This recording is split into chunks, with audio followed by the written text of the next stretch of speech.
কালকে নানু এসেছিলো, তারপর খেতে টেতে দিতেই অনেকটা রাতও হয়ে গেছিলো, প্রায় 11:30 বেজে গেছিলো। তারপরে আর আমার ভিডিওটা করা হয়নি শেষ পর্যন্ত। তো কালকে ভিডিওটা ওই পর্যন্তই থাকলো। তোমাদের যদি ভালো লেগে থাকে অতি অবশ্যই লাইক শেয়ার সাবস্ক্রাইব করে আমাকে জানাবে। ওই পর্যন্তই, বাই। গুড মর্নিং বন্ধুরা, সুমি লাইফস্টাইলে সবাইকে সুস্বাগত। আশা করি সকালটা সবাই ভালো আছো।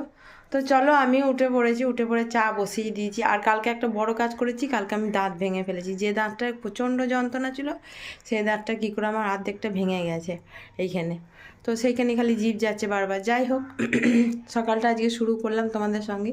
চলো এবার চা বসিয়ে দিয়েছি। সকাল নয়, ঠিক 11টা বাজে, কারণ আমার তো ততটাই দেরি হয়। বসিয়ে দিয়েছি অলরেডি। এদিকে দুধ জালও হয়ে গেছে, দুধটা ঢেকে দেবো। গরম ছিল বলে এটা ঢাকলে পরে জং পড়ে যায়। তো যাই হোক, এটা ঢেকে দিলাম। এবার চাটাও বসিয়ে দিয়েছি। এবার শাক আছে, শাকটা বাছতে হবে। ওই দেখো শাক আনা আছে কালকে, শাকটা বাছতে হবে। ভাত বসিয়ে দিই এদিকে। আর হচ্ছে গিয়ে এইগুলি করি এখন আপাতত। তো গরম জলটা আমার খাই, ওর বাবাকে ওষুধ দিই। ওর বাবাকে ওষুধ দেওয়া হয়নি, ওষুধ দেবো, দিয়ে তারপর চা দেবো। মেথি শাক নিয়ে বসেছি, বাচ্ছি যে কি কত কটা হয়। এমনি রান্না করতে দেরি হয়ে গেছে। শাকটা দেখো করেছি, আর শাকটা ভেজে নিয়েছি। এবার তেল গরমও হয়ে গেছে, তেজপাতা দিয়ে দিয়েছি। আর ইঁচড়ের তরকারি, ইঁচড়টা ডাইরেক্ট ভেজেই করবো, কারণ ইঁচড়টা একটু নরম নরম আছে, সেদ্ধ করলে থ্যাঁস থ্যাঁস হয়ে যাবে। দেখো এতটাই করেছি, দিয়ে দেখো রান্না বসাবো। কেটে দিয়েছি অলরেডি। পেঁয়াজ পেঁয়াজ দেবো, সবই ভাজবো, আগে ভালো করে কষাবো, দিয়ে একবারে ভাজতে বসিয়ে দিলাম ইঁচড়টাকে। এই দেখো কালকে রাতের তরকারিটা একটু ছিল, গরম করে দিলাম। আর জোরালি এদিকে প্রায় সেদ্ধ হয়েই গেছে অলরেডি। ভেজে ভেজে আমি সেদ্ধ করে নিই, আমি জলে ফলে সেদ্ধ করি না, কারণ একটু নাহলে ভাল লাগে না খেতে। আর এই যে মশলা করে ফেলেছি, এরকম মশলাটা দিয়ে দেবো, জন্য সবসময় খেতে দেরি। এই দেখো নানো এই ঘুরে ছুড়ে এসে বসে থাকলো, তারপর দাঁড়িয়ে করে নানো দাঁড়িয়ে কাতে দেরি করলো বলি তো খেতে দেরি হলো না। তোমার তো দোষ হচ্ছে। দেখো বাবাকে দিয়েছিলাম ভাত, ইঁচড়ের তরকারি, শাক, সোয়াবিন আলুর তরকারি, এবং মাছের ঝোল আছে, নানো নিয়ে নেবে। আর বাবাকে দিয়ে দিলাম। এই যে দেখো বাড়ি থেকে জামা কাপড়গুলো তুললে দেখো ঘরে মিলে দিয়েছি, এগুলো আর ভিজে আছে। এগুলো এই দেখো, আর জানলাটা লাগাতে হবে, নাহলে মশা ঢুকে যাবে। এগুলো মিলে দিয়েছি। আর ওর বাবার গেঞ্জি, ওই যখন নানার প্যান্ট, এগুলো ভিজেছিল, ওটা বেঁধে। এবার বিছানাটা করা হয়নি, বিছানাটা করে দিই। ওর বাবা এই যে শোবে, খেয়ে দিয়ে নিয়ে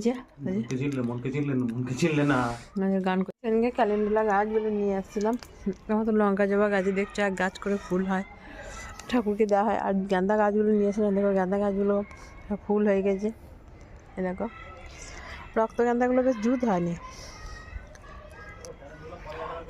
আর এই দেখো ক্যালেন্ডুলাগুলো,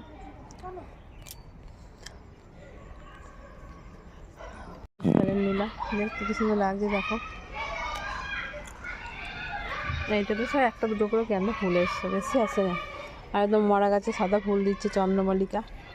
বিকালে খাওয়া দাওয়ার পর থেকে আর তোমাদের সঙ্গে কথা বললাম, তখন খুব কাজে ব্যস্ত হয়ে গেছিলাম। তো যাই হোক, এখন আপাতত এরকম চুলটাকে দিয়েছি, এরকম করে তেল দিয়েছি মাথায় চপচপে করে। আজকে আর মাথা ভিজাইনি। তা ফ্রেশ ট্রেশ হয়ে এসে এই যে সন্ধে দেওয়া হয়নি এখন, এই যে বাসন এই দেবো ঠাকুরের। তো সন্ধে দেবো। আর ওর বাবা এই যে শুয়ে আছে, ওর বাবাকে তুলে দিয়েছি বিছানাতে, এই যে শুয়ে আছে। আমি চলো দুটো ফুল নিয়ে আসি। গাছে আমাদের লাল জবা, এ দেখো কত সুন্দর লাগছে দেখতে। এ তুলে নিয়ে এলাম, এই কটা হয়েছিল। তা বাসিগুলো ফেলে দিই, আর এগুলোকে রেখে দিই, এগুলোকে দিয়ে দিই ঠাকুরের চরণে। তো চলো এই কটাই হয়েছে আজকে, এই যে এই কটা। আর এই কটাকে তুলে ফেলে দিই, এগুলো তো বাসি হয়ে গেছে, কালকে দিয়েছি না। এই যে এগুলো বাসি হয়ে গেছে। এই ফুলটা দুদিন টাটকা থাকে, তারপরে আবার বাসি হয়ে যায়। যে এগুলো সব বাসি, এই ফুলগুলো বাসি হয়ে গেছে। এই দেখো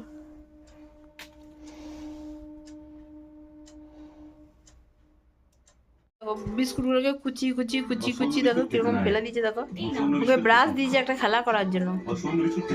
ও দেখো খাচ্ছে না, কুচি কুচি কুচি কুচি ফেলছে। ওই দেখো ওই দেখো ওই দেখো ফেলে দিচ্ছে, নিচে কত ফেলেছে দেখো। ওই দেখো এই দেখো। আর ওর বাবাকে দিলাম চা বিস্কুট, ওর বাবা চা বিস্কুট খাচ্ছে। এই যে আর আমি একটু নিয়ে নিয়েছি চা বিস্কুট। এক গাদা তেল দিয়েছি, ওই জন্য চপচপে করে তেলটা চুলটা বসে আছে। যাই হোক, আজকে মুখটা ওই জন্য অন্যরকম লাগছে। আর টিভি দেখছি আমরা বসে বসে। কাল স্কুল যাবে তার প্রিপারেশন চলছে। ওই দেখো বই খাতা ছিটিয়ে রেখে প্রিপারেশন চলছে। আমি প্যান্টটা আয়রন করে দিই, স্কুলে জামা প্যান্টগুলো বার করে দিই।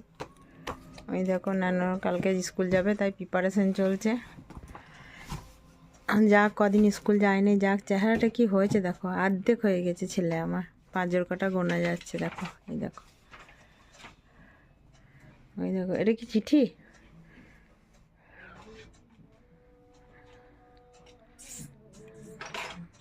তোকে তো গাড়ি করে দিতে পারি, কিন্তু তো গাড়ি তো মিস করে দিয়ে বসে থাকবি, মাসের টাকাটাই যাবে, মাসের টাকাটাই যাবে। 10 টাকা করে মাসে 300 টাকা হয়ে যাবে। আর তো মাসে 300 টাকা হয়ে যাবে, তুই রোজ স্কুলে তো যাচ্ছিস না। এই বাবার জন্য এটা ওটা, যতদিন না বাবার জয়েন্ট না হচ্ছে ততদিন পর্যন্ত তোর এই অবস্থাই হবে। কি করব বল?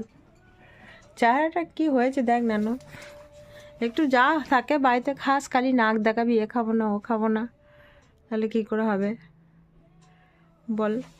দেখো সব প্রিপারেশন নিচ্ছে,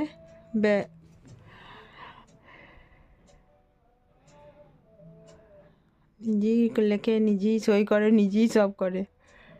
ওই দেখো আবার ওটাকে তারিখটাকে বদলাচ্ছে, মানে আগেই লেখা ছিল। এই দেখো আমি এই ঘরে এসে একটু বসে আছি, এসে ওই কোল বালিশের কভারটা সেলাই করলাম। ওর প্যান্টটা একটু আয়রন করে দিই, দেখি স্কুলে জামা প্যান্টটা বার করে দিই। আর আগে আমারও শরীরটা ভালো লাগছে না, আমিও পাটা ঝুলিয়ে বসে আছি। পাগুলো সত্যিই খুব ব্যথা করছে সারাদিন। ওটা এখন আর দাঁতের যন্ত্রণায় মরছি। সুগারটা বেশি থাকার জন্য তো ওরা আমার দাঁত তুলবেও না, শুয়ে পড়লাম একটু, কারণ যে সুগার না কমিয়ে দাঁত তুলবে না। কি করে সুগার কমবে, এত চিন্তা ভাবনা, কী করে কি হবে, ডিউটি যাওয়া, আবার পরশু দিনকে আমাকে হাওড়া যেতে হবে। আমি পাগল হয়ে যাচ্ছি হাওড়া গিয়ে গিয়ে, আর ভাল লাগছে না। ছেলেটারও স্কুল কামাই হচ্ছে আমার জন্য না, বাবার জন্য। বাবাটা যে কি হয়ে গেল হঠাৎ, এই সময়টা শৈশব করার সময়, এই সময়টায় ওর পড়াশোনাটা ডিলে হয়ে গেল। কি করব? কথা বললে বন্ধুরা সিরিয়াসলি নেয় না, মানে ওর মাথার জন্য আর কোনো কিছু ও সিরিয়াসলি নিতে পারে না, মানে দায়িত্ববোধটা আর নিতেই পারে না। সব দায়িত্বটা এসে আমার কাঁধে পড়েছে, সংসারের, বাবার, ছেলেটারও দায়িত্ব। ছেলেটাও চিন্তা করে করে আমরা মা ছেলে শেষ হয়ে যাচ্ছি। কি সুন্দর সুখী সংসার ছিল, কি হয়ে গেল? পায়খানা বাথরুম থেকে সব কিছু উঠানো বসানো সব করে দিতে হয় ওকে। কবে যে ও ভালো হবে? বন্ধুরা তোমরা একটু সাপোর্ট করো আমাকে, যাতে ভগবানকে ডাকো, যাতে আমার মানুষটা সুস্থ হয়ে যায়। আমি আর কিছু চাই না, এত বড় রোগ থেকে যখন উদ্ধার করে হয়েছে, ভগবান তোমাদের আশীর্বাদে যেন আপনি হাঁটতেও শিখে যায়, চলতেও শিখে যায়, তাহলে ভালো লাগে। ভালো লাগে। পেঁয়াজ করি আলু ভাজা বসিয়েছি, আর কালকে সুগারটা অতিরিক্ত বেড়েছে বলে উঠছে, কেটে রেখেছি, কালকে সেদ্ধ করবো সকালে, ওই জন্য এই যে ভাজাটা বসিয়ে দিয়েছি। প্যান্টটা আয়রন ছিল না বন্ধুরা, আলু ভাজতে ভাজতে এসে আবার ন্যানোর স্কুলের প্যান্টটা আয়রন করে, প্যান্টটা জামাটা আয়রন করা ছিল, স্কুলের প্যান্টটাকে আয়রন করে দিলাম, নাহলে দেখতে বাজে লাগবে, জড়ো জড়ো হয়ে যায় তো, ওয়াশিং মেশিনে কাচা হয় তো, সেই জন্য প্যান্টটা আয়রন করে দিলাম।